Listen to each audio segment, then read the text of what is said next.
સૌ મિત્રો જય સોમનાથ. ઓમ નમઃ શિવાય. પ્રિય મિત્રો, તમારો દિવસ શુભ રહે, મંગલમય શુભકામના. હું બિલીમરથી જોગીભાઈ વ્યાસ આપ સૌનું આપણી જોગેશમાં પુનઃ હાર્દિક સ્વાગત કરું છું. મિત્રો, આજરોજ જોઈશું આજનું શુભ પંચાંગ. આજે તારીખ છે 8/6/2024 ને શનિવાર, જેઠ સુદ બીજ તિથિ છે. આથી રંભા વ્રત શરૂ થાય છે. આજે જે બાળકનો જન્મ થાય છે એની તિથિ ગણાય છે બીજ. આ બીજ તિથિ આજે બપોરે 3:56 પૂર્ણ થઈ જાય છે.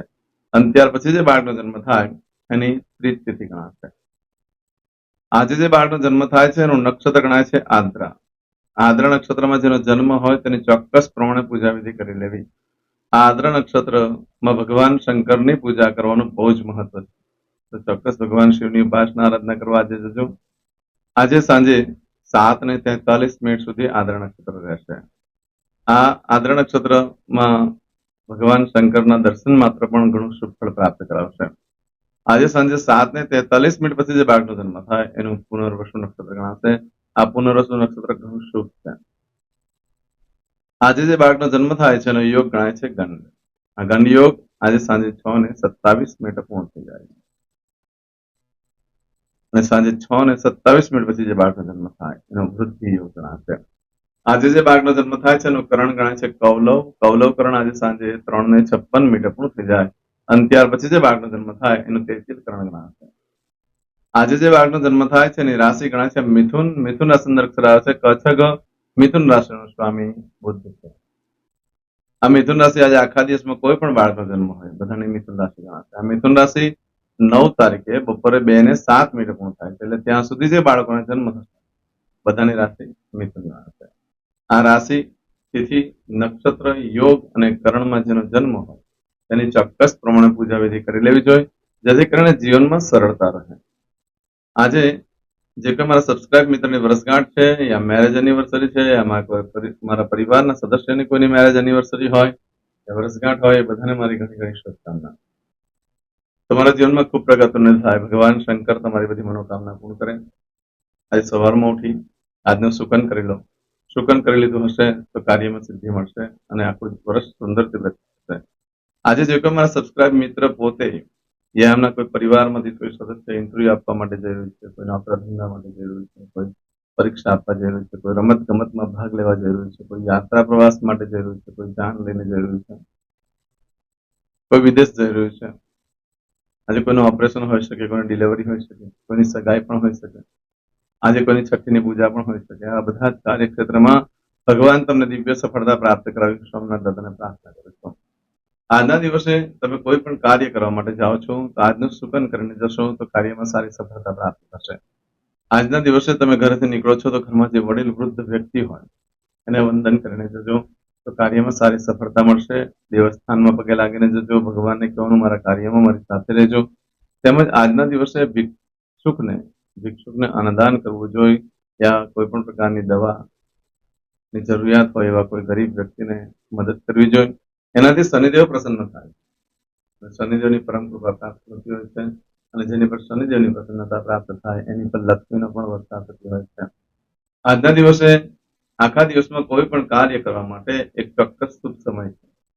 એ સમયગાળા દરમિયાન તમે કાર્ય કરો છો તો કાર્યમાં સારી સફળતા મેળવી શકશો. એમ તો આજે શનિવાર છે તો શનિવારના દિવસે સવારે 7:30 થી 9 વાગ્યા સુધીનો સમય શુભ રહેશે. એ જ રીતે બપોરે 12 થી સાંજે 4:30 વાગ્યા સુધીનો સમય શુભ રહેશે. સાંજે 6 થી સાંજે 7:30 વાગ્યા સુધીનો સમય શુભ રહેશે. અને રાત્રે 9 થી આવતીકાલે મળસ્કે 1:30 સુધીનો સમય શુભ રહેશે. અને આવતીકાલે સવારે 4:30 થી સવારે 6 વાગ્યા સુધીનો સમય શુભ રહેશે. આ સમય દરમિયાન તમે કોઈ પણ કાર્ય કરશો તો કાર્યમાં ઓછું વિઘ્ન આવશે અને સફળતા ચોક્કસ પ્રમાણે મળી શકે છે. અને આજના દિવસે તમારી કોઈ વસ્તુ ચોરાઈ ગઈ, ખોવાઈ ગઈ તો મળવાની શક્યતા બિલકુલ ઓછી. આજના દિવસે કોઈ પણ કાર્યનો આરંભ ના કરશો, ના કોઈ ખરીદી કરશો, ન કોઈ વેચાણ કરશો, ન કોઈ નવો ધંધો વેપાર ચાલુ કરશો. કારણ કે આજે કરેલા કાર્યમાં હંમેશના માટે ગરીબી જ આવે, દુઃખ જ આવે છે. એવો આજનો દિવસ છે. માટે કોઈ પણ કાર્ય ના કરશો. આજના દિવસે ભગવાન શિવની પૂજા આરાધના કરો, એ પાપનો નાશ કરશે. આજના દિવસે નવા વસ્ત્ર પણ ધારણ ના કરશો, દેવાદાર થઈ જશો, ઉઘરાણી વાળા ઘરે આવીને ઉભા રહી જશે. શહેર સટ્ટાનો ધંધો વેપાર કરતા હોય તો બહુ મોટી આપત્તિ આવી શકે છે તમારી પર. માટે બને ત્યાં સુધી આજે કોઈ નવો ધંધો વેપાર ચાલુ પણ ન કરશો. પરંતુ મિત્રો આવું બધું જે ફળ છે આજે સાંજે 7:43 સુધીમાં તમને મળે. આજે સાંજે 7:43 થી લઈ આવતીકાલે રાત્રે 8:21 સુધીનો જે સમય છે એ ઘણો શુભ. એમાં તમે કોઈ પણ કાર્ય, તમારું કોઈ પણ વસ્તુ ખોવાઈ ગઈ, ચોરાઈ ગઈ તો 7 દિવસમાં મળે, બાકી મળવાની શક્યતા ઓછી. આજના દિવસે કરેલા કાર્યમાં, આરંભ કરેલા કાર્યમાં ખૂબ જ સુખ, સમૃદ્ધિ, ઐશ્વર્ય પ્રાપ્ત થાય. આજે જો કોઈની સાથે ભાગીદારી કરો છો તો લાંબો સમય સુધી એ ભાગીદાર તમારી સાથે રહેશે અને તમારી સાથે વફાદાર પણ રહેશે. તેમજ આજે કરેલા કાર્યની અંદર કોઈ પણ વસ્તુની ખરીદી વગેરેમાં સુખદાયક પ્રસંગો આવશે. ઘરમાં સુખ શાંતિ થશે. આજના દિવસે કોઈ પૈસા એફડી કરવા હોય, બેંકમાં રોકાણ કરવું હોય, જમીન મિલકત લેવી હોય તો તેના માટે યોગ્ય દિવસ છે. આજના દિવસે પશુ વગેરે ખરીદવા માટે પણ ઉત્તમ દિવસ છે. દસ્તાવેજ ઉપર સાઇન કરવા માટે પણ ઉત્તમ દિવસ છે. આજના દિવસે જે કાર્યનો આરંભ કરો છો એનું સુખ બહુ લાંબો સમય સુધી રહે છે અને શુભ રહે છે. એવું આજના દિવસે દરેક જણાએ જ નવા વસ્ત્ર ધારણ કરી લેવા. નવા વસ્ત્ર માટે ખાસ કરીને ચોખવટ કરું છું કે જે વસ્ત્ર તમારા સિવાય કોઈએ ધારણ ન કર્યા હોય એને નવા વસ્ત્ર કહેવાય છે. કોઈ નવા વસ્ત્ર કોઈ ટ્રાય કરવા માટે પણ પહેર્યા હોય તો એ ગણતરીમાં નહીં લેતા. નવા વસ્ત્ર આજે પહેરવા તમારા જીવનમાં જે અડચણો છે, જે મુશ્કેલીઓ છે, એ બધી વસ્તુનું નિવારણ થશે. તમે કોઈ જગ્યા પર બહુ જ કારણસર ગૂંચવાઈ ગયા હોય, એમાંથી નીકળવાનો રસ્તો ન મળતો હોય, એ લોકો આજે નવા વસ્ત્ર ધારણ કરી લેવા જોઈએ. આજના દિવસે જેના લગ્ન નથી થતા, ભાઈઓના બહેનોના, એ લોકો પણ નવા વસ્ત્ર ધારણ કરે છે. એ લોકોની આ મુશ્કેલીનું નિવારણ થાય. જેને સંતાન પ્રાપ્તિમાં તકલીફ હોય છે એ લોકો જ આજે નવા વસ્ત્ર ધારણ કરે છે તો એ લોકોને પણ એ લોકોનું કાર્ય સિદ્ધ થઈ શકે છે. આજના દિવસે કાર્ય કરવાથી ભાગ્યની અંદર પરિવર્તન થઈ શકતું હોય છે. આજના દિવસે અભ્યાસ કરતા છોકરાઓ પણ નવા વસ્ત્ર ધારણ કરે છે તો એ લોકો માટે મુશ્કેલી જણાય. આજના દિવસે કોઈ પણ નવા વસ્ત્ર ધારણ કરવાથી તમારી આવક વધે અને જાવક ઘટે છે અને એકાદ ધાર્મિક સ્થળની યાત્રા, મુલાકાત, પ્રવાસ પણ થઈ શકે છે. પણ આવું બધું ફળ જે છે આજે સાંજે 7:43 લઈ આવતીકાલે રાત્રે 8:21 સુધીમાં તમે જે કાર્ય કરશો એનું પણ આ રીતે પ્રાપ્ત થશે. આજે કરશો આજનો સંકલ્પ, ચમચીમાં પાણી લઈ લો. અદ્યતને માસોત્તમ બ્રહ્મ પવિત્ર જ્યેષ્ઠ માસે શુભે શુક્લ પક્ષે દ્વિતીયાયામ મંદવાસર વિત્તાયામ. દરેક જણાએ પોતાનું ગોત્ર બોલવાનું છે. ગોત્ર ખબર નહીં હોય તો કાશ્યપ ગોત્ર બોલવાનું છે. હવે દરેક જણા બોલવાનું ઉત્પન્નેન, પછી તમારું નામ બોલી જાઓ. હવે બોલો મમ આત્મન શ્રુતિ સ્મૃતિ પુરાણોક્ત પુણ્ય ફલ પ્રાપ્તિ અર્થમ ઐશ્વર્યાદિ અભિવૃદ્ધિ અર્થમ અપ્રાપ્ત લક્ષ્મી પ્રાપ્તિ અર્થમ પ્રાપ્ત લક્ષ્મ્યાહ ચિરકાલ ક્ષૌ રક્ષણાર્થ સકલ મન ઈપ્સિત કામના. હવે તમારા મનમાં જે કઈ ઈચ્છા હોય તે બોલી જાઓ.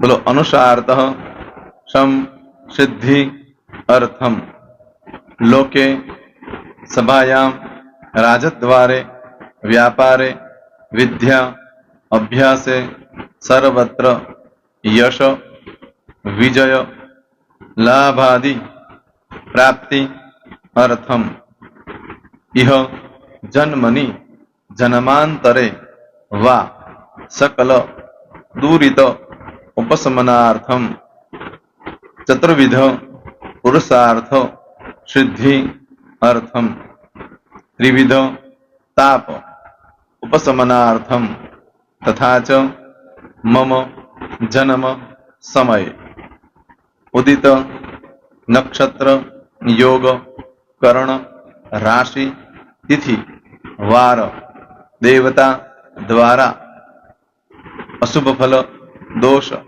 નિવૃત્તિ અર્થમ શુભ ફલ પ્રાપ્તિ અર્થમ જન્મ સમય જન્મ કુંડલી મધ્યે દ્વાદશ ભાવ મધ્યે સ્થિત આદિત્યાદિ નવગ્રહ देवता द्वारा योग मध्ये दृष्टि मध्ये महादशा अंतर्दशा प्रति अंतर्दशा मध्ये शुभ फल प्राप्ति अर्थम अशुभ फल दोष निवृत्ति अर्थम आदित्यादि नवग्रह देवता अनुकूलता सिद्धि अर्थम 10 दिग्पाल देवता प्रसन्नार्थम भूत प्रेत पिशाचादि द्वारा रचित दोष भय रोग निवृत्ति अर्थम तथा च मम હવે જેના લગ્ન થઈ ગયા છે એ લોકોએ બોલવાનું છે મમ દાંપત્ય જીવન મધ્યે સુખાકારી પ્રાપ્તિ અર્થમ. હવે જેના લગ્ન નથી થયા એ લોકોએ બોલવાનું મમ જટટી વિવાહ યોગ પ્રાપ્તિ અર્થમ. હવે જે લોકોને સંતાન પ્રાપ્તિની પૂજા આપી છે એ લોકોએ બોલવાનું છે મમ જટટી દીર્ઘ આયુ આરોગ્ય ऐश्वर्यादि समन्वित पुत्र पौत्रादि संतति सुख प्राप्ति अर्थम. હવે જે છોકરાઓ અભ્યાસ કરી રહ્યા છે વિદ્યાર્થી છે એ લોકોને પૂજા આપી છે એ લોકોએ બોલવાનું વિદ્યા અભ્યાસ મધ્યે દેશે વિદેશે સર્વત્ર ઉત્તર ઉત્તર દિવ્ય સફળતા સાનુકૂળતા પૂર્વક પ્રાપ્તિ અર્થમ. જે લોકોને વિદેશ જવાની પૂજા આપી છે એ લોકોએ બોલવાનું છે મમ જટટી વિદેશ ગમન યોગ પ્રાપ્તિ અર્થમ. હવે જે લોકોને આરોગ્ય માટેની પૂજા આપી છે એ લોકોએ બોલવાનું છે મમ આયુ આરોગ્ય ઐશ્વર્યાદિ પ્રાપ્તિ અર્થમ. જે લોકોને બરકત માટેની પૂજા આપેલી છે એ લોકોએ પણ બોલવાનું છે, બધાએ જ બોલવાનું છે મમ ગૃહે શુભલક્ષ્મી મહાલક્ષ્મી प्रीति प्राप्ति अर्थम व्यापार व्यवसाय मध्य देशे विदेशे सर्वत्र उत्तर उत्तर प्रगति उन्नति प्राप्ति अर्थम. હવે દરેક જણાએ બોલવાનું મમ ભય રોગ શત્રુ બાધા મારણ તારણ મંત્ર તંત્ર અરિષ્ટ દોષ પીડા નિવૃત્તિ અર્થમ. હવે તમે જે ભગવાનની પૂજા કરી રહ્યા છો એ બોલો, એ લોકો ભગવાનનું નામ બોલો દરેક જણા.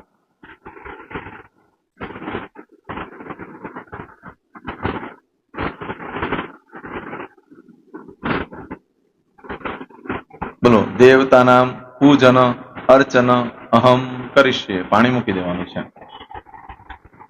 હવે જયારે પૂજા પતી જાય એટલે છેલ્લે પાછું ચમચીમાં પાણી લેવાનું અને બોલવાનું છે વિષ્ણવે વિષ્ણવે વિષ્ણવે નમો નમઃ. વિષ્ણુ સ્મરણાત સર્વમ પરિપૂર્ણમસ્તુ. એતાની ગંધ પુષ્પ ધૂપ દીપ નૈવેદ્ય તામ્ર દક્ષિણ વક્ષણ સહિત બોલો મમ સકલ મન કામના સિદ્ધિ અર્થમ પૂજન અર્ચન. જે ભગવાનની પૂજા કરી હોય તે દેવનું નામ બોલી દો.